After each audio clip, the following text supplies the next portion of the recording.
আসসালামু আলাইকুম। নতুন আরও একটি ভিডিওতে আপনাদের সবাইকে স্বাগতম।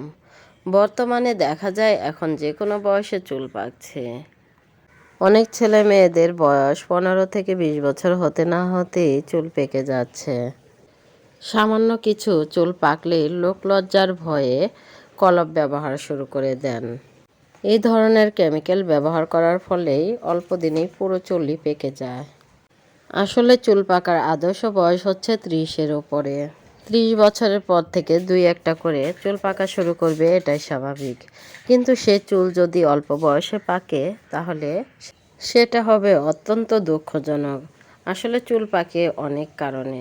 শরীরে যদি মেলানিনের অভাব ঘটে তাহলে চুল পাকা শুরু হয়। আর vitamin B12, folic acid, vitamin E, vitamin C, vitamin A, copper, iron, zinc এই সকল ভিটামিন ও খনিজের অভাবে আমাদের চুল পেকে যাচ্ছে।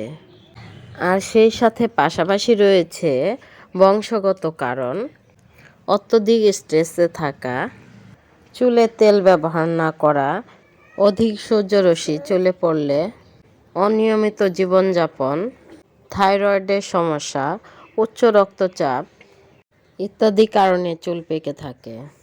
আপনারা যদি চুল পাকা রোধ করতে চান তাহলে সুষম খাদ্য গ্রহণ করুন, স্ট্রেস কমিয়ে দিন, চুলে কেমিক্যাল ইউজ করা থেকে বিরত থাকুন, ঘরোয়া কিছু টিপস ফলো করুন। যেমন পেঁয়াজকে পেস্ট করে পেঁয়াজের রস চুলে লাগান, রাতে ঘুমাতে যাওয়ার আগে লেবুর রস মিশিয়ে মাথায় তেল লাগান।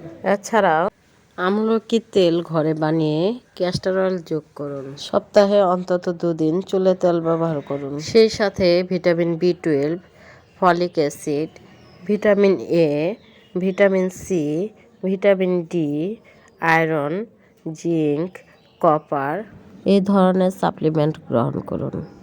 এছাড়াও যে ধরনের খাবার খাবেন, যেমন পালং শাক, মেথি শাক, কলমি শাক, সাইট্রাস জাতীয় ফল, ওমেগা 3 ফ্যাটি অ্যাসিড জাতীয় মাছ যেমন স্যামন মাছ, টুনা মাছ, দুধ, ডিম, কলা, পেঁপে। মনে রাখবেন, বংশগত কারণে চুল পাকলে সেগুলো আর রোধ করা যায় না। কিন্তু অন্য কারণে কিছু চুল পাকার ফলে কি যে কাঁচা চুলগুলো রয়েছে সেগুলো যেন আর না পাকে, এজন্য কিছু প্রতিরোধ ব্যবস্থা নেওয়া যেতে পারে। এতে করে বাকি চুলগুলো আর পাকবে না। যে চুলগুলো পেকেছে তার জন্য কোনো কেমিক্যাল ব্যবহার না করে প্রাকৃতিক মেহেদি চুলে লাগান। এতে করে আপনার চুলের সৌন্দর্য বাড়বে এবং কি কোনো পার্শ্ব প্রতিক্রিয়া হবে না। ভিডিওটি ভালো লাগলে জনসাথে শেয়ার করতে পারেন। সবাই ভালো থাকবেন, সুস্থ থাকবেন। আজ এ পর্যন্তই। আল্লাহ হাফেজ।